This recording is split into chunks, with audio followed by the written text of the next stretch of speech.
Welcome to Son of a Glitch. Join us as we explore some of the internet's craziest glitch stories. Story 1. It was a random Friday night, as we sat and talked about family on the couch. Suddenly, my mom's face became pixelated like a computer program for a split second. I wasn't drunk, nor on any drug. I was completely clear-minded. My eyesight is 19/20ths. It creeped me out so much I haven't been able to come back to see her since. And that's not even the weirdest part. My mom has also been very strange and distant towards me since that day, via texts and calls. Yesterday, I plucked up all my courage to call and tell her this, and guess what she said? I saw your face did the same thing. Story 2. I was out for a walk a few years ago, and as I was passing neighbors' mailboxes, rural, I noticed the addresses were off completely with the wrong street names as well as numbers. The feeling of the whole walk was eerie, and I turned around and headed home. Then another incident when I was riding with my wife taking her sister to the bus station, my wife's dad driving. We were just around a corner from my house. It was late at night when we passed a man walking down the road, and he was illuminated by our headlights. He was pixelated entirely. He was even partially translucent. He made no indication of our presence, and he never looked towards us as far as I could tell. As he walked by, my eyes never left him. He stayed pixelated even in our taillights. I nearly said something to the other 3 occupants of the car, but as I turned back to looking forwards, I noticed no one else seemed to notice or acted as though it was an ordinary thing. So I kept quiet until I was alone with my wife later. She said she never saw anyone while giving me a funny look. She only made a comment about it being weird. Story 3. I was in the metro. I got on at 5:30 because I had to catch another bus at 6:30, and the journey said it would take 48 minutes. When I was 6 stations away from my destination, there's a stop where a lot of people get down because it is a university area. So as soon as all the people got off, I found a place to sit and then closed my eyes briefly. It was 6:10 at this point. When I opened my eyes 8 minutes later, I realized I was not going in the direction towards my stop, but actually in the other direction towards the other end of the city. And I was back at the same university stop where all the people were getting down, and the metro was going the other direction. And the metro in my city is very efficient, and it takes exactly 2 to 3 minutes to go from one stop to the next. The only explanation is that I sat down, blacked out, got down, switched to the opposite platform, and went 3 stops back in the other direction. But I obviously have no recollection of doing that. And I couldn't have been sitting in the other side of the metro all this while, because I had made considerable progress towards my direction, all this while for the first 40 minutes of the journey. And the sudden opposite movement had only happened for 3 stops. What could have happened? I'm so freaked out. Story 4. I have a small travel bag that I use as a carry-on. I travel frequently, both by plane and on road trips, and I rarely unpack it completely. I also more or less split my life between 2 home bases. Let's say location A and location B. The bag is a Calpac Luca duffel. I received it as a gift from my mom a few years ago, as I already own the Luca laptop backpack, and she wanted me to have a matching set. For reference, the bag first came into my life at location A. The bag is rather small. Inside, there are 2 zipper pockets, one mesh/see-through, one opaque. The interior also has 2 non-zippered divider pockets. On the outside, there's a large front zipper pocket, a smaller concealed back pocket, a zippered shoe compartment, and 2 open side pockets for water bottles or other items. The first odd incident happened with an AirTag. When the bag was fairly new, and I wasn't in the habit of traveling with it as frequently as I do now, I slipped the only AirTag I owned into one of the zippered pockets. At some point months later, I'd wanted to move the AirTag to a different bag, but when I searched the Luca duffel, there was no trace of it. When I checked my phone to see where it was, it said it was at location B with me and the Luca duffel. At that point, I didn't realize you could make it play a sound to help you find it. I was frustrated, but just figured it was at the bottom of a junk drawer or something. The AirTag was lost for long enough where it became a story I'd tell, like, I can't believe I lost an AirTag of all things. As I was flying the next day, I made another attempt to search the bag for the AirTag. I checked all the pockets, and not surprisingly, I couldn't find anything. I left on my trip with what I thought would be my AirTag-less bag. But when I got to the airport, I got a notification or whatever that the AirTag had changed locations. It was also at the airport. I researched my bag and found it sunk into the corner of the pocket I'd always thought it had been in. The second incident happened more recently with my tarot cards, LOL. For some quick backstory, Once, my tarot deck was flagged by security because so many cards stacked atop one another creates a solid block on X-ray scanners. Ever since, to avoid the hassle of being stopped by TSA over a tarot deck, I split my deck into multiple stacks and put each smaller bundle of cards into different compartments of my bags. That's exactly what I did when I packed my bag in late February, in preparation for traveling from location A to location B. A couple weeks after I landed, I wanted to use the tarot cards. I found one bundle of cards, but couldn't locate the other two. Even after partially emptying the bag and taking it with on a short road trip, the cards remained missing. I even did a reading with the cards. I did have to see if they could help me locate the others. It didn't help. In early May, I found the rest of the cards in my bag, exactly where I'd placed them in late February. The third incident was the most recent. In early August, 2 days before flying from location B back to location A, I wrote a letter to someone. It wasn't a letter I ever intended to send, but was more for therapy/processing purposes. I folded it up and put it in one of the interior zipper pockets of the duffel for safekeeping. When I arrived at location A, the bag sat untouched for a full month. Then, in prep for another trip back to location B, I emptied the bag and hung it inside out on the clothesline to get some air. When it was hanging on the line, the interior compartment was completely exposed, so inner pockets were fully visible. Weird, I thought as I was reversing the bag. I'm sure that letter was in here, and now it's nowhere to be found. I was a bit concerned, thinking somehow the letter had fallen out when I was reversing the bag, or someone else in the house had snooped through it and found the letter. It's about 10 days later now, and I'm back in location B. I just went through my bag to look for something else, and the letter is visible, plain as day, in the interior mesh pocket where I'd placed it in early August. The letter is on light brown paper, and is very visible contrasting against the black lining of the bag. There have been other instances of travel-related disappearances. However, the disappearing and reappearing thing seems very related to this one particular bag. I'm not sure if the two locations have anything to do with it or not. Both the AirTag and the tarot cards were put in my bag in location A, and disappeared and reappeared in location B. The letter was put in my bag in location B, disappeared in location A, and then reappeared in location B. Story 5. So to preface this is a story from a few years ago, but I lived about an hour away from where I went to college, which meant I lived on campus but would visit home on weekends pretty often. At my school, we would always joke about how there were a ton of roundabouts on the way there from where I lived, and they kept adding more. At the time, there were 2 roundabouts on the one road leading up to my school, and I believe 2 in the other direction. We also made fun of the time it took them to do construction in the area, because it always took months for them to change anything.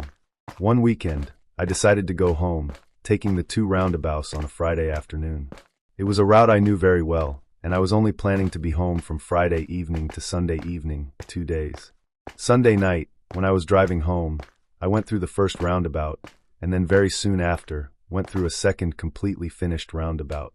I remember thinking there was a lot more time in between them, as one was right off the highway, and was pretty close to my school, plus this second one seemed like one I had never seen before. As I was thinking about it some more later down the road, I suddenly came onto what I believed to be the second roundabout. I remember at the time feeling nauseous and scared, worried I had teleported into another dimension, or something like that, but I never noticed anything else strange. I mentioned it to some friends who traveled on that road, and some had said they only remembered there being 2 roundabouts as well. So either a fully finished roundabout was built within the 2 days that I was gone, and knowing construction in my area, that should have taken about 6 months minimum, or I experienced a glitch in the matrix. Story 6. The sequence of events is simple. I sit down at point A, the northwest corner of the park. There's a fence about 6 feet in front of me, and my back is against a tree. In the shadow of the fence, I see a white lighter lying in the dirt. I pick it up to test it, and it works, so I pocket it. I go get lunch. I return to 2 people sitting in point A, so I wander around the neighborhood some more. I return again and smoke some tobacco with said lighter while hovering in point B, a point on the sidewalk less than half a block away from the park. Point A and point B are in direct line of sight from each other. Point A is still occupied, so I go and sit at point C, a tree in the northeast corner of the park, and I get some work done on my laptop.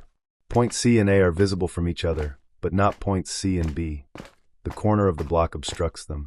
Point A has finally been evacuated, so I return to it. Now I get my tobacco out of my pocket and my pipe out of the inner pocket of my bag. There's no lighter in my pocket. Shit, maybe I threw it in my bag with the pipe. I check the inner pocket. I glimpse a small black item in the very bottom, which puzzles me a bit, as I don't remember putting anything of the sort into my bag, but I brush it off as some pen I stole. Still no white lighter, so I retrace my steps. I check point C, in case the lighter had fallen out when I sat down to work or when I took out my phone. Then I check point B, the sidewalk, even though I doubted it'd be there, as I'd had sight of it at least the whole time I was using the lighter. I am befuddled. I actually turn my gaze a bit upwards and say, "What the fuck? You can't do this to me, to any higher power that might be pulling my leg. I just found that shit, man. Maybe, just maybe, I didn't look hard enough in my bag," I decide. So I dig through the inner pocket of my bag, which, mind you, only contains deodorant, 2 pill bottles, my pipe, and the unidentified black item. I identify the item as a lighter. I have not owned a black lighter in over a year. My bag contains nothing older than about a month. So I turn to my last explanation, which is that I did in fact drop the white lighter, or maybe someone stole it, and that this black lighter was my friend's lighter, whom I am scheduled to hang out with in approximately 5 minutes. "Hey, I got a question," I say when he arrives, showing him the item of interest. "Is this your lighter?" "Oh yeah," he says, and takes it, and for a moment I breathe a sigh of relief. Maybe I am just a fool. Then he turns it over. He says, "Oh, never mind. Mine's got a logo on one side." Huh. Weird. At a certain point, I should just stop questioning things like this. Where did the white one go? And where did the black one come from? Not sure which question is tougher. I likely wouldn't have spotted the lighter in the first place if it had been black the whole time, because it was in shadow. It stood out because it was white. The memories of me finding the lighter and lighting a bowl with it, and it being white, are genuinely crystal clear. Whatever, man. Story 7. Yesterday, something really strange happened to my mom and my sister, and I honestly don't know if it was just a coincidence or some kind of glitch in the matrix. I was at work between 1 to 2 p.m. when my mom texted me saying she was going to have lunch with my sister. We chatted for a bit until she stopped replying. Later that afternoon, when I got home, she told me the weirdest thing. She said she was in her bedroom. For context, our apartment is laid out like this. When you enter, there's the living room and dining room, then a hallway with the kitchen, my bedroom, my sister's empty bedroom, and finally my mom's bedroom at the end. From her room, you can only see the hallway. While in her room, she clearly heard my sister come in, the front door opening, keys jingling, the sound of her purse and jacket being dropped on the chair. Even the cats that were sleeping on my mom's bed woke up and ran to greet her, like they do every day. But no one ever walked down the hallway. My mom got up to greet her, but there was no one there. Later, my sister told us that around noon she had texted my mom about having lunch together. She left her phone on the bed while she went to shower and get ready, but when she came out, her phone was gone. She tore the whole place apart looking for it, moved the bed, stripped the sheets, checked every corner.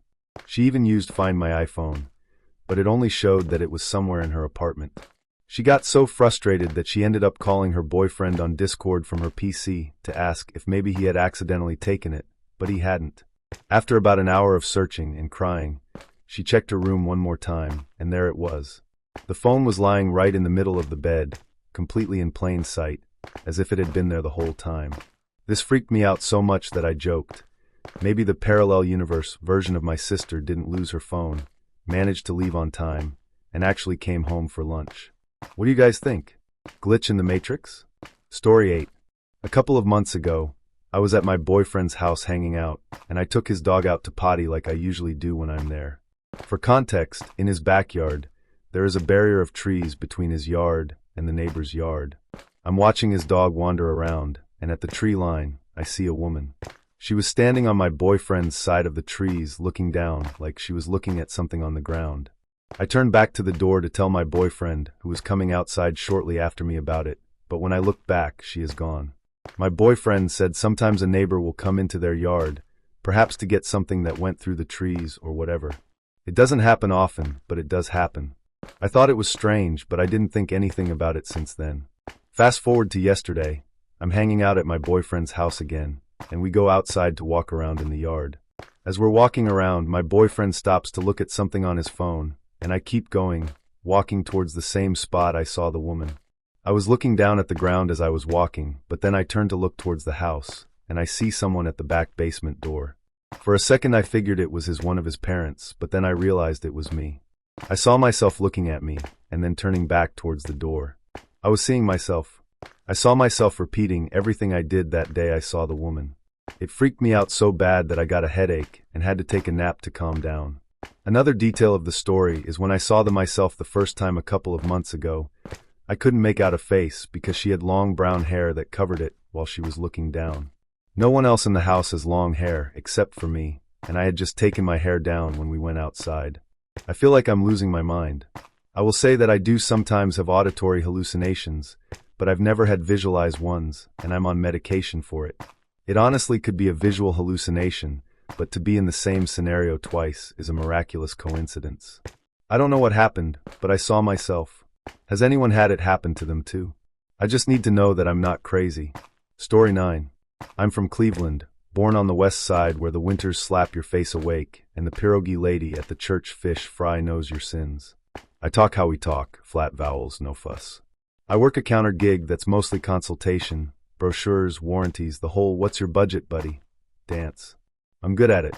I'm polite Midwest good. Hold the door, say sorry when you bump into a shelf. Nothing spooky about me. Or so I thought. First glitch hits on a Tuesday. Two guys, mid-20s, slick hair, one with the kind of watch that says my uncle's a guy. I lay out pricing, warranty tiers, what's worth it, what ain't. One of them scans the sheet and mutters to his friend, just low enough for manners, just loud enough for meaning. Only it's not English. I hear it like gravel rolled smooth, Greek. And without thinking I go, yeah, the high-end stuff ain't cheap, but you get what you pay for.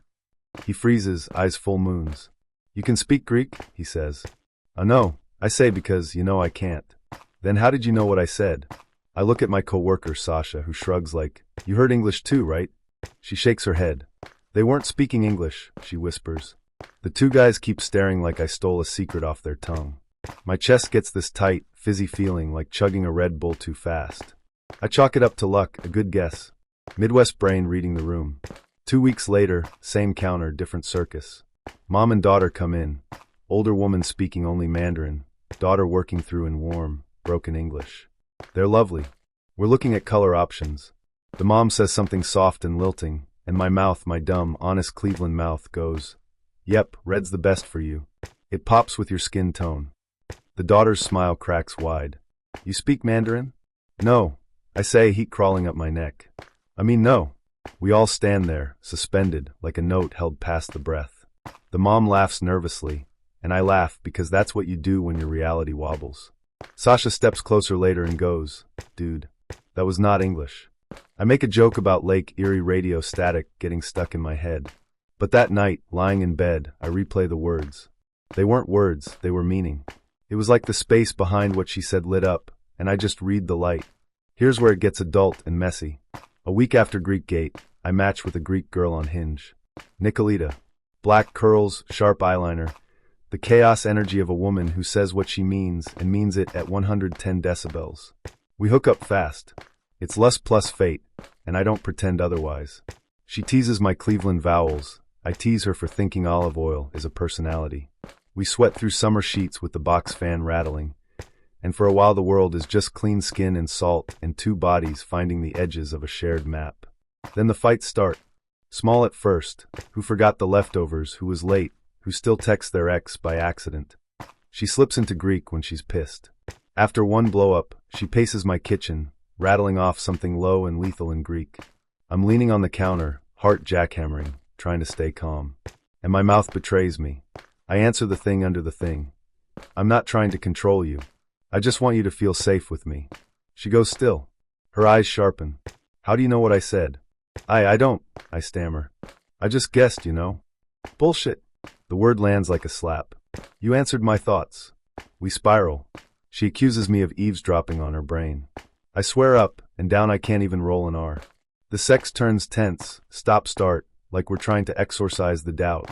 In the dark, she whispers Greek into my neck, and I feel the urge to reply hum along my nerves like somebody else has the wheel. It scares me. It turns her on and freaks her out, both at once.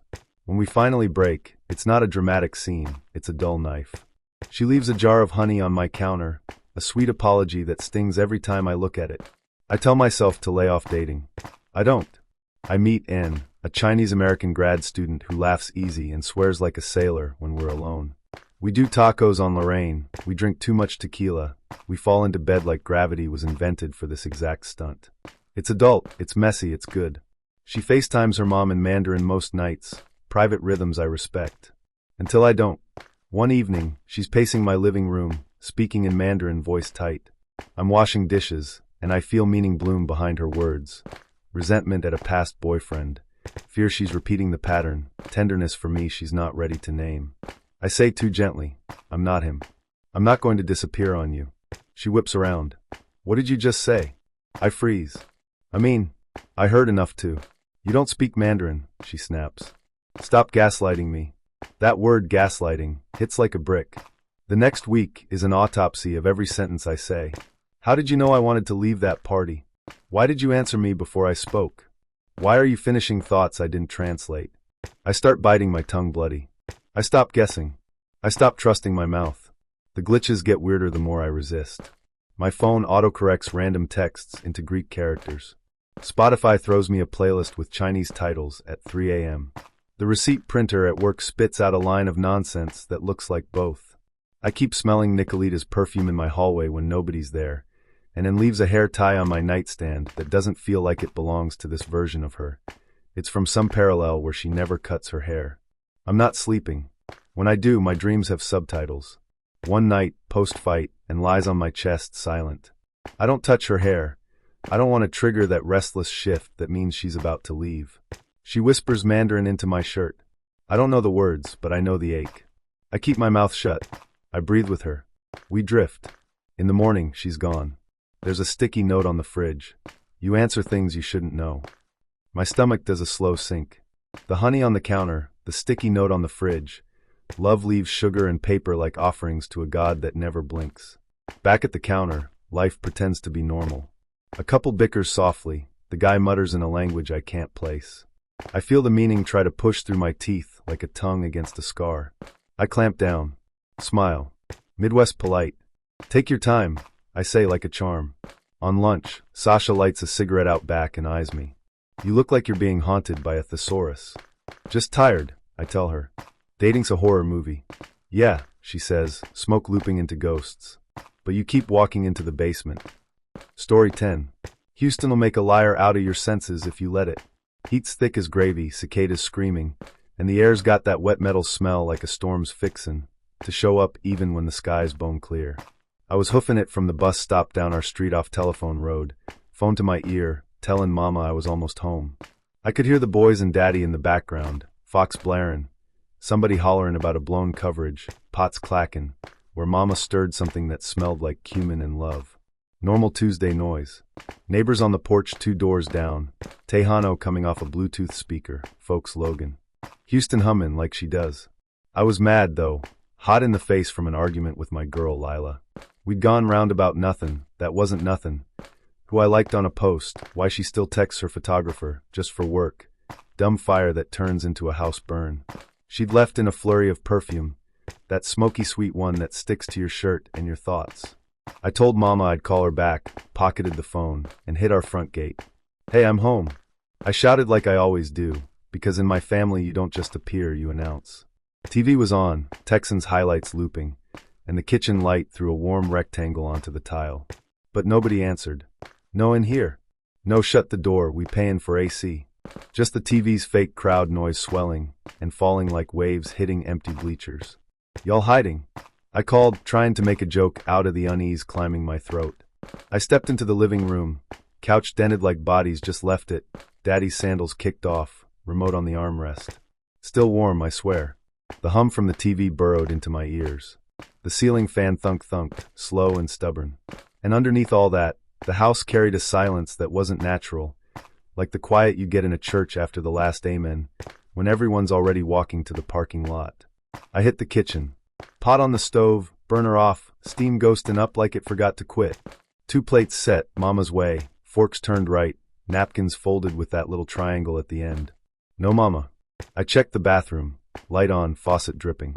Bedroom doors open, my kid brother's controller light blinking on the floor, their Astros caps hooked on the bedpost, no boys. My room smelled like Lila, her perfume braided into the cotton, a shadow of her laughter stuck between the blinds. Sheets still rumpled from our earlier mess, the kind of sweat that feels like a secret, a little salt still on my lip when I licked it without thinking. NSFW, sure, but it's my life and it's real. The bed looked like an invitation and a warning sign at the same time. I walked to the balcony and slid the door open. Outside had gone wrong. The bar across the way stood lit like a set with no actors. No cars on telephone. No chatter from porch to porch. The sound of the city had blinked out, like someone pulled the plug on Houston, left the neon, and killed the people. Crickets sang their little dirge, and the one streetlight at the corner fizzed, haloed by a swarm of nothing. I said her name before I knew I was saying it. Lila. It came out soft, like a prayer and a cuss. Her perfume hung in the doorway, a ghost with good taste. The hairs on my arms went up like soldiers. I felt lonely so fast it made me dizzy. Not regular lonely. Bone deep, end-of-the-earth lonely, the kind that tastes like pennies. I could hear the kitchen clock ticking like it had gotten a promotion. Each click sounded too loud, like it was keeping time for an empty world. I went room to room again, heart climbing my ribs. Mama? Nothing. Daddy?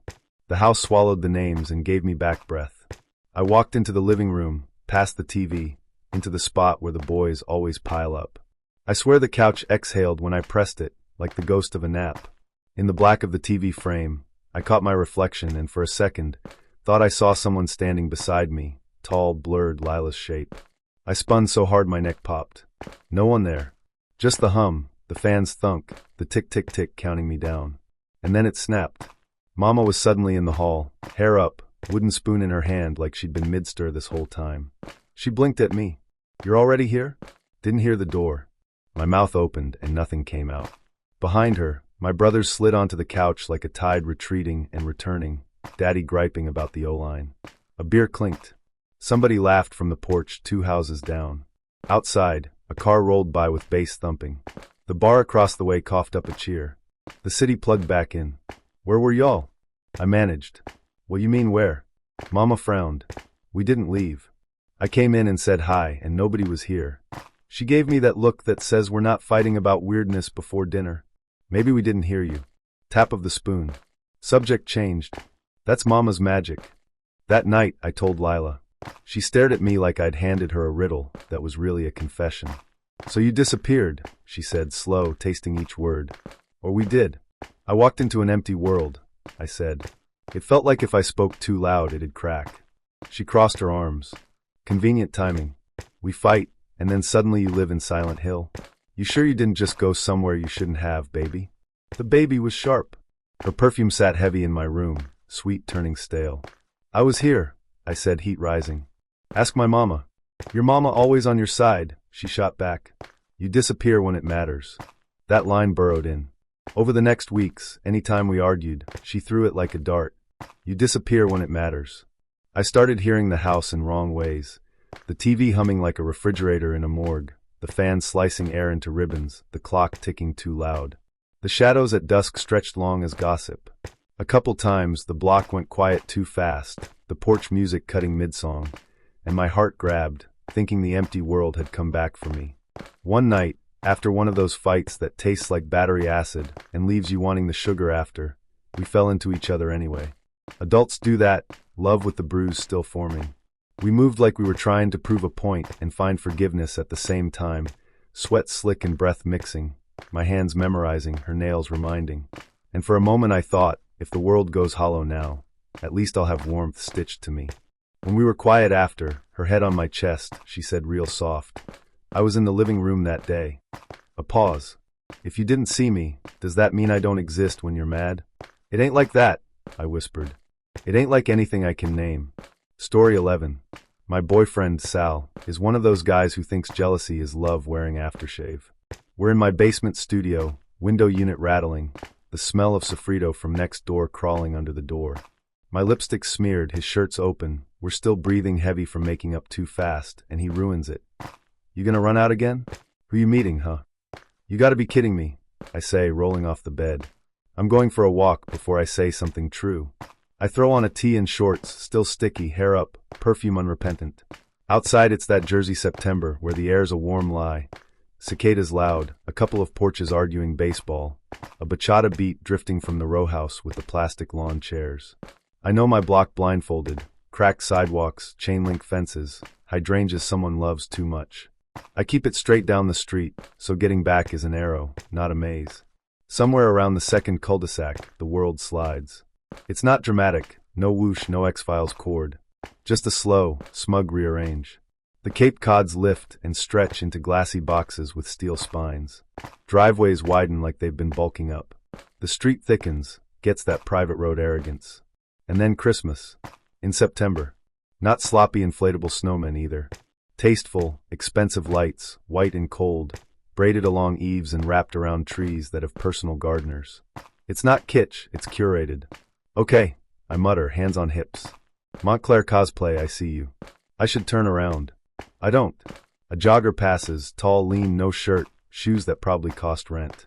He flicks me a glance that feels like recognition, or maybe I'm thirsty and projecting. His stride is smooth, like he's got a metronome in his bones. He doesn't nod, just moves past, headphones in, the kind of sweat that somehow smells like cedar and money. I follow the curve of the block and, boom, there's a lake where no lake has ever been. Not a sad retention pond. A full-on, mirrored sheet with a dock and reed whispers. Mansions lean toward it like they paid extra for the view. I stand there and let the quiet wrap me. September air presses on my skin like a palm. I think of Sal's hand on my hip an hour ago, and the way we always rush, into fights, into bed, out of apologies. The lake looks like a pause button I forgot existed. Across the water, a kid, 12 maybe, stares at me. Not creepy, just steady, like he's waiting for me to say the right thing to open a door. I lift my chin. The kid doesn't move. Where the hell am I? I say to the water. The only answer is a porch wind chime that sounds like ice in a highball. I peel my tee off at the hem, thinking about the impression my bra straps will leave later, and laugh at myself. NSFW thoughts in a fairy tale HOA. I take 2 steps closer, like the lake might whisper a secret if I get polite. The jogger reappears on the path behind me, passing in the opposite direction now. Same stride. No breath hitch. No sweat increase. A loop without a seam. Okay, you're cute and you're fake, I call after him. Story of my life. I blink. The lights tilt. A dog barks from far away, then near. My phone buzzes with a text from the familiar row house. You coming back or nah? And then, just like that, I'm back on my real block. Same bachata. Same plastic chairs. Same neighbor, TT Marisol, swaying with a beer, shouting at her cousin that the Yankees ain't dead yet. No lake. No mansions. My mouth tastes metallic, like I bit a battery. I walk home fast. Sal's on the bed, shirt off, glistening like he thinks he's a cologne ad, scrolling through his phone. Took your sweet time, he says. Who was it? Bite me, I say, and tell him everything. The glass houses, the September Christmas, the lake, the jogger with the metronome legs, the boy with the stare. I pull up Google Maps like a lawyer on closing arguments. Nothing. Just dead-end streets and a sad strip mall where I swear I saw a dock. So you went to Short Hills, what, in under 30 minutes? He laughs mean. You're crazy again. Oh, we doing Gaslight tonight? I snap. You want me to set the mood? I'll dim the lamps. Ask me if my period's due next. He thumbs a text he doesn't send. You get lost, you get horny, you make up a story. That it? We fight until the window unit gasps. Then we fall into each other again because bodies are dumb and survival-oriented. It's hunger and apology and a kind of truce that never lasts. After, he sleeps with his mouth open like a cartoon. I lie awake and listen to the dark hum. I swear I can hear a boat creak on a dock that doesn't exist. Days pass. The jogger starts showing up in my real life. On Bloomfield Avenue, crossing just ahead. At Branch Brook Park, cutting by the cherry trees, even though it's the wrong season. Same stride, same no acknowledgement, like he's the universe's screensaver. The boy's stare gets into everything, bus windows, puddles, the back of my mind when I'm trying to order coffee. I tell myself it's stress. I tell myself a lot of things that sound reasonable and feel like lies. Sal turns my story into ammo. If I'm late, you get lost in your rich lady lake again? If I don't want to go to a party at his friend's garage, afraid you'll see your little boyfriend jog by? He keeps saying crazy again, until the words fit my throat like a collar. Every time I push back, he squeezes tighter. So I do what Jersey girls do. I test the world. I walk the same route, same time. Houses stay small until they don't. The glass returns like a grin. The Christmas lights hum, a frequency I feel more than hear. The lake's skin shivers in a wind I can't feel. The jogger comes. I step into his path. Hey, I say. You know me? He almost stops. His eyes flick to mine, and there's a spark, recognition or pity, I can't tell. Then he slides around me like I'm a traffic cone and keeps running. When I turn to watch, the boy is closer. He raises a hand, one slow wave. It feels like a dare. Come on, see if you belong here. My phone buzzes. Where are you? From Sal. I look at the lake and think about alternate lives like clearance racks, same patterns, different sizes. Maybe there's a version where I met the jogger first, where the boy is our kid playing some new rule I'll learn later. Maybe the mansions don't mean money. Maybe they mean room. Maybe I slipped sideways for 15 minutes and saw what I would have chosen if I'd listened to the little voice that said, don't go home with him the first night, and no is a holy word. I don't walk into the water. I'm not dumb, but I take one step down the dock. The wood complains like a secret. The boy smiles. The jogger's shadow cuts along the shore like a clock hand. My heart beats Newark fast, sarcasm and grit, and a little hope you can't drag out of me even with a tow truck. When I get back, Sal's on my stoop with that tight smile that's really a threat. You disappear when it matters, he says. No, I tell him, and my voice is quiet enough to make him lean in. I appear to myself when it matters. That's the part that scares you. I leave him there. Upstairs alone, I smell lake water where there shouldn't be any, and I don't feel crazy. I feel bilingual. 2 neighborhoods in my mouth. 2 futures humming like Christmas lights in September. I wash my face, reapply lipstick, and text myself the pin I dropped at the place that doesn't exist. If it's a glitch, it's mine. If it's a choice, it's coming. And if the jogger passes me on Bloomfield tomorrow, I'm ready to ask his name. Story 12. I got a Pooper Scooper subscription because winter turned the yard into a crime scene. They text when they arrive, they text when they're done. Click, bag, bye. First visit, I get the on-site ping. I'm at the kitchen window, coffee in hand, watching the gate like it owes me money. Motion light? Nothing. Ring cam? Nothing. Sensor by the steps. Dead quiet. 5 minutes later, job complete. I open the door, and the air smells like cold metal and disinfectant. Every landmine is gone. Ties knotted, lid down. Not a footprint in the mud. I rewind the footage like a true crime fan. Birds. A plastic bag flirting with the fence. No guy in neon vest, no shadow, no hey, how's it going? Just before/after. Invisible janitor of my backyard. I text the company. They send a thumbs up and a smiley like this is just fine. Second visit, different story. I get the ping and the dude exists. He waves. He scoops. The ring sees him. We exchange a cold one, like we're in a Super Bowl commercial. Normal is suddenly weird. I joke to my group chat. He forgot his invisibility cloak this time. Everybody sends crying laughing, but later that night I feel that little Chicago draft under the door that means the building is old and the story isn't over. It's not, because the invisible guy wasn't the first glitch. Months earlier, at my boyfriend Mateo's place in Logan, I took his parents' dog out to pee. He's got that classic Chicago 2-flat with a skinny yard and a chain-link fence that sings when the wind's mean. I see a woman standing by the fence on our side, head down like she's found a lost earring. I turn to yell for Mateo, "Hey, someone's in your yard." But by the time he steps out, she's gone. He shrugs. Neighbor probably hopped the fence for a ball. Relax. Real talk delivery, dismissive as a shrug. Fast forward a few weeks. Same yard. Mateo's scrolling fantasy football. I'm wandering, looking at the dead tomato cages like they owe me a harvest. I glance back toward the basement door and see me. Hair down, same jacket, same annoyed stance. I watch myself notice me. Then, I turn toward the door, exactly the way I did the first time. I get a headache so fast it feels like a weather alert. Later, the math hits me. The first woman was me. Past me. Or next me. Or some me. When I tell Mateo, he kisses my forehead and says, "Babe, you're stressed. You're always doing 3 jobs and doom scrolling. Eat some stew." Chicago boyfriend love language, carbs and minimizing. We still do the adult part well, touch that's messy and honest. Nights we come back from a bar on Milwaukee and crash into each other like our mouths can argue better than our words. His hands on my hips, my knees knocking the radiator, that sound the bed makes when the frame remembers it's alive. It's NSFW, yeah, but it's real. Sweat turns to salt, laughter to breathing to that soft quiet where your chest, and there's agree to stop protecting themselves for 5 minutes.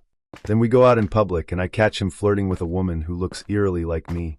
Same curls, same hoops, same posture like we learned to stand on the same CTA platform. River North rooftop, string lights pretending to be stars. He leans toward her in that Mateo way that makes you feel like the only person in the zip code. I say nothing until we're on the sidewalk and the wind's got knives in it. She look familiar to you? He grins a little mean. Don't start. You see patterns in clouds. I do start, actually, because the mirrors start lying. In the bathroom at his place, I'm brushing my teeth and my reflection moves a breath after I do. Not a lag, an attitude. When I scowl, she smiles. In storefront glass on Milwaukee, I catch my double 3 steps behind me, not reflected, repeating. Sometimes she lifts her hand, like she's about to knock on the window and step in. I pick up my pace. She doesn't. Another scooper day. Another on-site ping. Another empty feed. After bag tied, lid down. The yard looks vacuumed. My stomach drops like the L just took a curve too fast. I start to stitch it together. The backyard janitor I can't see. The me who arrives when I've already left. The boyfriend who lights up for the woman who isn't me but is. Maybe doubles show up when love goes on autopilot. Maybe they slip in when your partner starts loving the version of you that takes up less space, talks less, agrees more, the Instagram you with all the edges sanded off. Maybe he wants the invisible worker of girlfriends. Shows up, cleans the mess, doesn't appear on camera. I set a trap, Chicago style. I schedule the scooper for 2:15 p.m. on a Tuesday. I take the day off for self-care, which is code for I'm done being gaslit. I angle my makeup mirror toward the back door.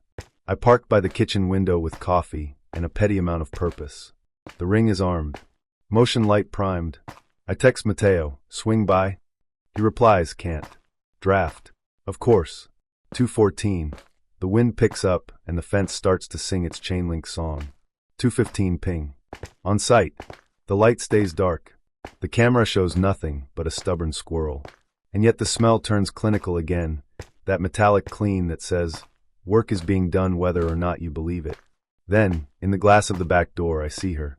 Me. A second late, a half smile I haven't worn in months. She bends, picks up an invisible shovel, ties an invisible knot, drops an invisible lid. Every motion precise, practiced like choreography. I stand up so fast the chair scrapes a complaint. She looks up. Eye contact through a reflection should feel like nothing. It feels like the L ran through me. Who are you? I ask, breath fogging the glass. She smiles wider. It's not cruel. It's not kind. It's the smile I give the barista when I'm about to lie and say, all good, even when I'm not. Then she tilts her head at the mirror on the table, my mirror, and lifts her hand. I lift mine. She's a second late. And then she's gone. The ping comes, job complete. Mateo calls. You good? Define good. You're spinning, he says. Don't go looking for ghosts when you should be looking for work. I laugh ugly. My guy, the ghosts are working harder than you. We fight. Not the hot, throw me against the door kind. The slow, tired one where you realize the person you love has a subscription to a version of you that you can't keep delivering. He wants tidy.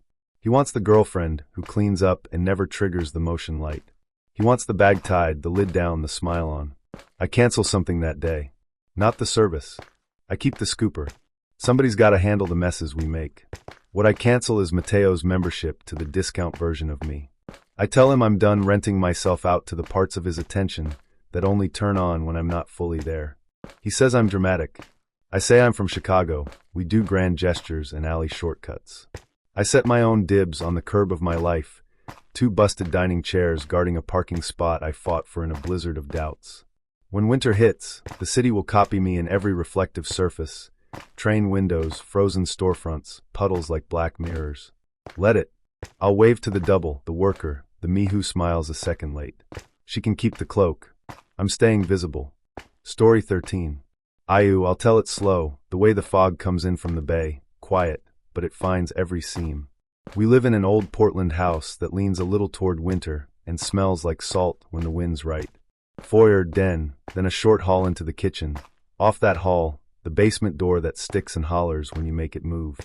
From the kitchen, you can see most of the living room, except the one slice where the wall turns. Just enough mystery to make you crane your neck. Moxie, our mutt with seal eyes, naps wherever my feet are. I was making chowder, wooden spoon, heavy pot, steam fogging the window to our little garden. The islands where I cut onions and pretend I'm on a cooking show. I hear the basement door complain, long, rude creak. I look up and see my husband, Eli, shuffle through the kitchen and into the living room. He doesn't look at me. He does that fisherman's walk even in socks, steady and a little tired. Soup's wicked good tonight, I tell his back. Ayu, even you'll take seconds. He keeps on, disappears into that blocked slice where the couch is. Moxie lifts her head, ears up, then hops down and follows him with that happy toe tap she saves for the person she loves most. I keep stirring. I tell him about work, new menus at the oyster bar, the couple that asked if lobsters feel love. He says nothing. Okay, I think. Moody. Fine.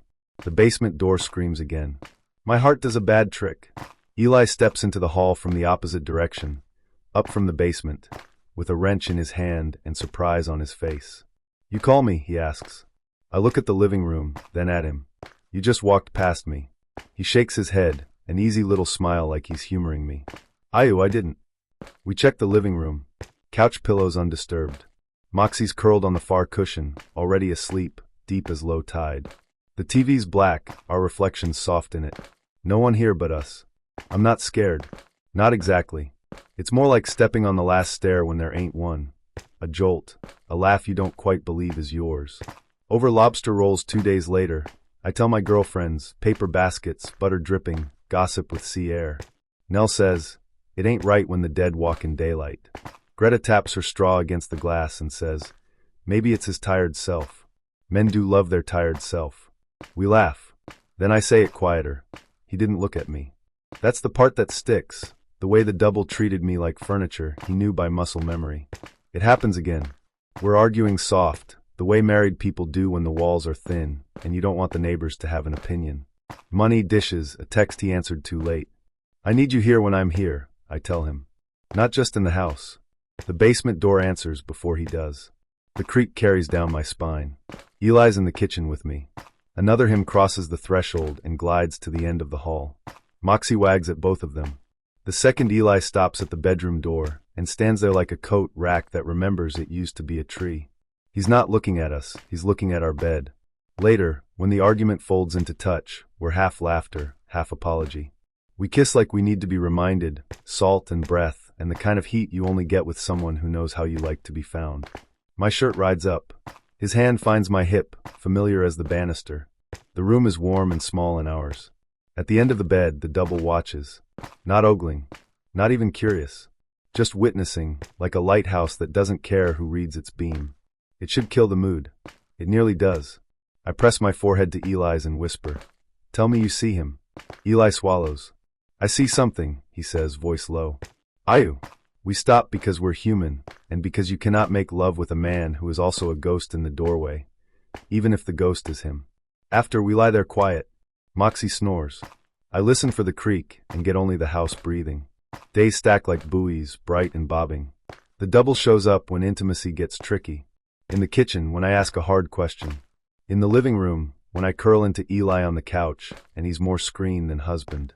On the stairs, when I reach for his hand, and he's patting his pockets for a phone that isn't ringing. Sometimes I catch my husband's face go distant, like he's listening to a radio I can't hear.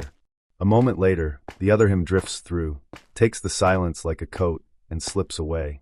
Moxie, traitor and angel, wags at the wrong husband half the time. I start keeping little tests. I say, remember the storm at 2 lights when your hat took flight? The Eli in the room laughs and tells me the punchline. The other never answers, never blinks. I move into his space once, bold. My hand meets cold, like the inside of the fridge when you stand there too long and forget what you opened it for. He feels like fog with a spine. I go back to lobster with Nell and Greta. I talk softer than I want to. What if I married 2 men? I say, and only one of them talks. Greta chews and says, what if we all did that and only some of us get a look at the other one? Nell says, you deserve the man who turns toward you on purpose. That night I set a trap kind as a prayer. I leave the chowder on simmer, lay out bowls, light the good candle that smells like cedar and old books. I open the basement door and wait for it to complain. It does, dramatic as ever. Eli's in the den, tuning the old radio. I say, "Supper, love." He comes, smiling. Another creak. The second him slides along the wall and heads for the living room. "Stop," I say, and for once he does. He turns, but not to me. To Eli.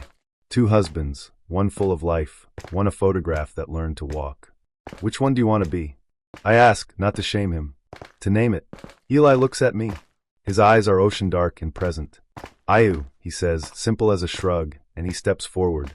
He takes my hand with both of his like it's the last warm thing on earth. The other him thins. The kitchen window fogs and clears. The house exhales. Moxie whines, and then leans her whole weight into Eli's leg like she's picked her side. I'm not going to tell you the double never comes back. That'd be a lie, and I'm a Mainer. We save our lies for fishing stories. Some nights the basement door still sings, and a quiet version of him takes the route that doesn't require eye contact. But more nights, Eli catches himself mid-drift and turns. He says, "I'm here." He says it before I ask. We make love with both feet in the room, and the bed holds us like we're not splitting into different weather systems.